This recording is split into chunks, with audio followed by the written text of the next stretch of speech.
Hello student, good morning to all. आज हम नया चैप्टर 5 वंशागति और विविधता के सिद्धांत principle of inheritance and variation start करने वाले हैं। तो जैसा कि इसका हेडिंग है वंशागति क्या होता है और विविधता क्या होता है।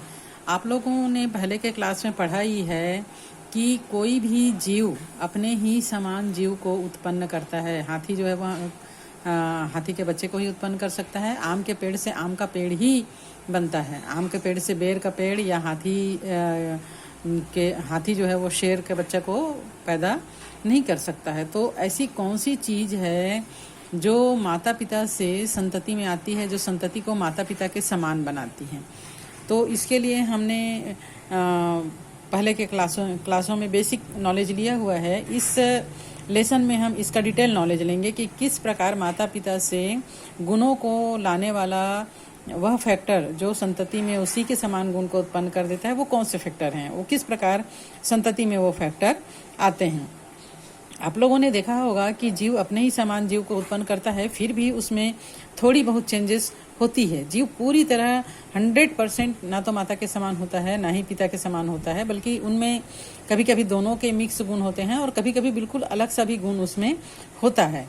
अगर हम ट्विंस की बात करें, जुड़वा बच्चों की बात करें, तो जुड़वे बच्चों में भी कभी कभी तो पूरा 100% एक समानता होती है। दोनों एक जैसे दिखते हैं, लेकिन कभी कभी दोनों एक दूसरे के बिल्कुल विपरीत भी होते हैं।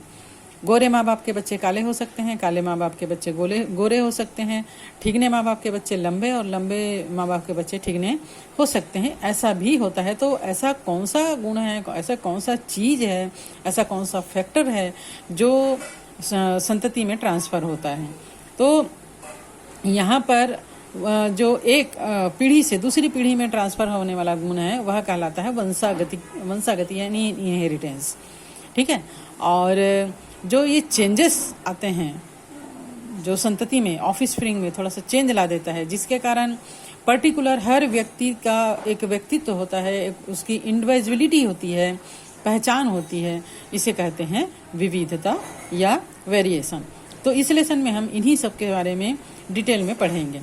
वैसे तो बहुत पहले से इस विषय पर बहुत सारी बातें हुई हैं। लोग यह जानते थे कि माता पिता से गुण आता है, कैरेक्टर आता है, लेकिन ये किसके थ्रू आता है इसका डिटेल जानकारी नहीं था। तो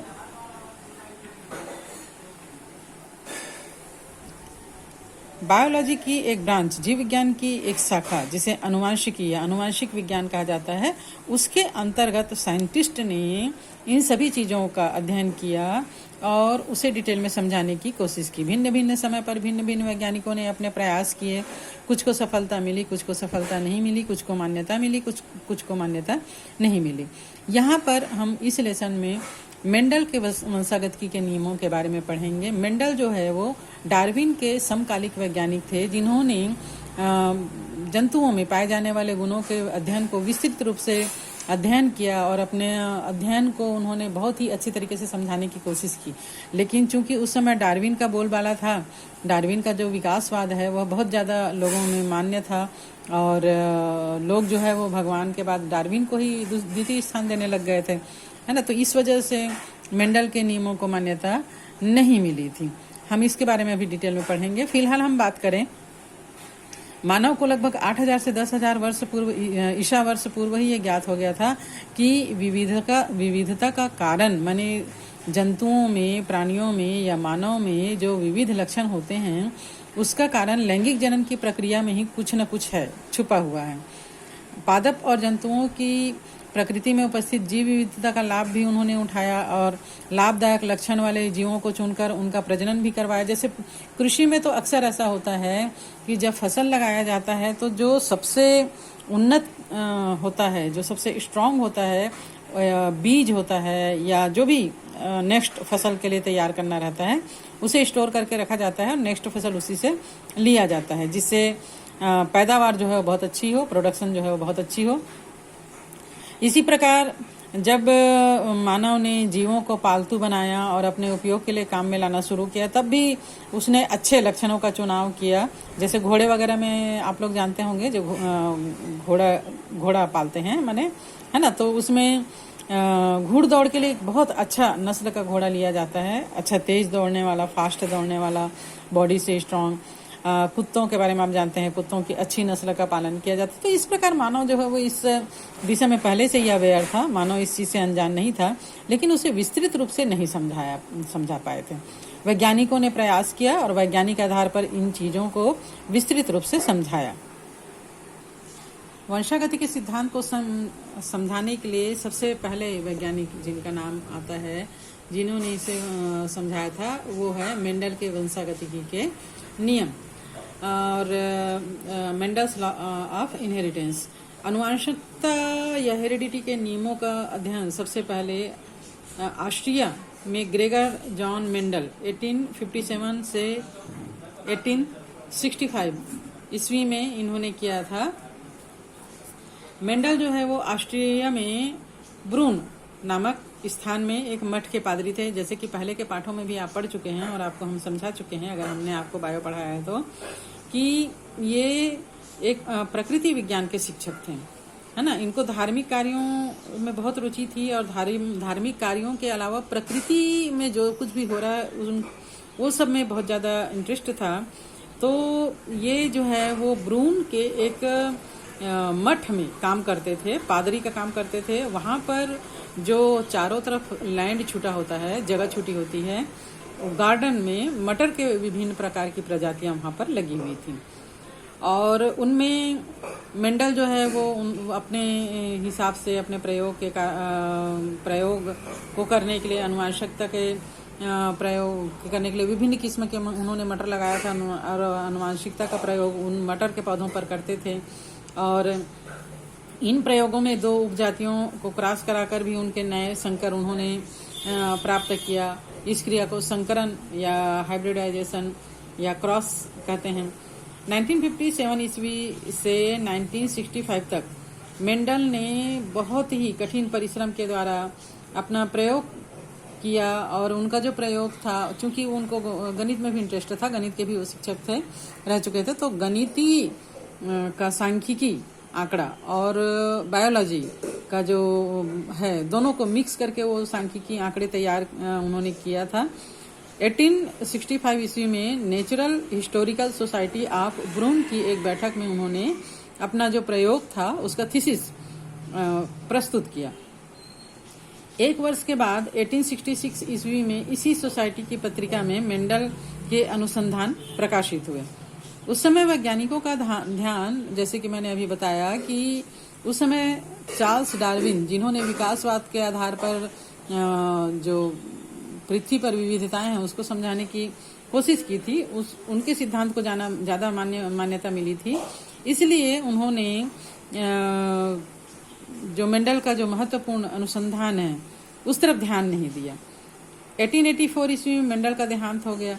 मेंडल के इस प्रकाशन के 34 वर्ष के बाद, मृत्यु के 34 वर्ष के बाद या प्रकाशन के 34 वर्ष के बाद, सन 1900 ईस्वी में 3 अलग वैज्ञानिक जो अनुवांशिकी के संबंध में ही खोज कर रहे थे, और जब भी वैज्ञानिक कोई खोज करते हैं तो पहले के वैज्ञानिकों के द्वारा किए गए रिसर्च किए गए बुक्स को पढ़ते हैं, स्टडी करते हैं, है ना। तो उन्होंने जो रिजल्ट निकाला वो सेम मेंडल के द्वारा बताए गए रिजल्ट के समान ही था। तब उन्होंने मेंडल के द्वारा की गई खोजों की पुष्टिकरण किया। ये जो 3 वैज्ञानिक थे वे थे हॉलैंड के ह्यूगो डी ब्रीज, जर्मनी के कार्ल कॉरेंस और ऑस्ट्रिया के एरिक वान शेरमार्क। इन वैज्ञानिकों ने मेंडल की स्मृति में उनके अध्ययन को मेंडल के वंशागति के नियमों के रूप में मान्यता दिलाई। तब लोगों को मेंडल के अनुवांशिकी का नियम के बारे में पता चला। वैज्ञानिकों ने इस सब्जेक्ट पर और भी बहुत सारे प्रयोग किए। तो आगे चल के हम देखेंगे कि क्या क्या हुआ था। फिलहाल मेंडल ने मटर के पौधों के उन लक्षणों पर विचार किया जो सर्वथा विपरीतार्थ थे। विपरीतार्थ मतलब एक दूसरे के अपोजिट, जैसे लंबे के साथ बौना, पीला के साथ हरा, है ना। तो इस प्रकार मेंडल ने अपोजिट लक्षणों को लेकर अनुवांशिकी के नियमों का आधारभूत ढांचा तैयार किया बाद के वैज्ञानिकों ने इसे विस्तार दिया। इससे विविध नैसर्गिक घटनाओं और उनमें निहित जटिलता का भी स्पष्टीकरण किया जा सकता है। मेंडल ने अनेक तद्रुप प्रजनन मटर के शुद्ध वंशाक्रमों को कृत्रिम परपरागन के प्रयोग किए। मतलब उस समय जो मेंडल ने पौधे लगाए थे, जैसे शुद्ध पौधा उन्होंने जो लगाया, शुद्ध पौधा मीन्स लंबे पौधे के बीच से लंबा पौधा ही लगाया, नाटे पौधे के बीच से नाटा पौधा ही लगाया, ये शुद्ध पौधा कहलाएगा। और हाइब्रिड पौधा लंबे और बौने को मिलाकर उसने एक तीसरा किस्म प्राप्त कर लिया, तो वो अशुद्ध या हाइब्रिड पौधा कहलाएगा, है ना। तो शुद्ध पौधों में उन्होंने कृत्रिम परपरागन के प्रयोग किए।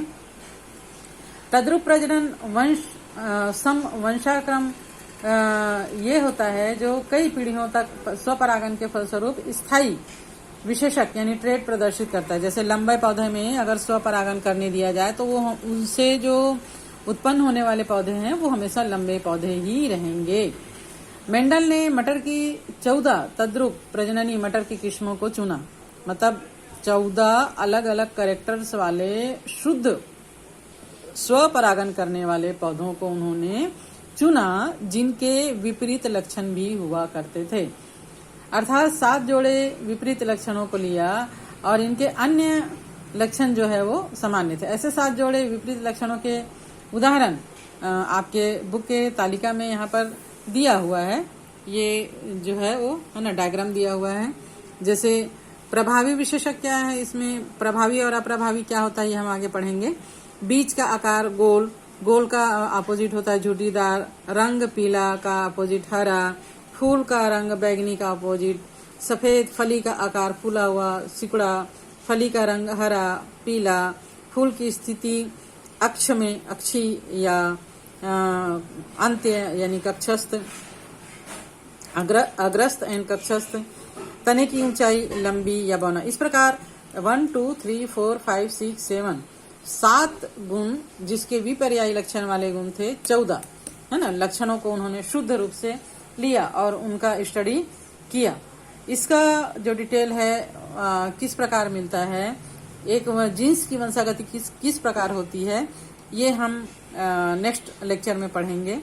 फिलहाल इतना याद रखना कि मेंडल ने जो 7 विपर्यायी गुण वाले पौधे लिए थे वो 7 गुण कौन कौन से थे। तो गोल, पीला, बैंगनी, फुली हुई, हरी, अच्छी और लंबा। इसका अपोजिट आप बना सकते हो, गोल का झुर्रीदार, पीला का हरा, इस प्रकार। ठीक है, तो इसे आप लोग याद रखिएगा। इसके आगे का जो है वो नेक्स्ट लेक्चर में हम पढ़ेंगे।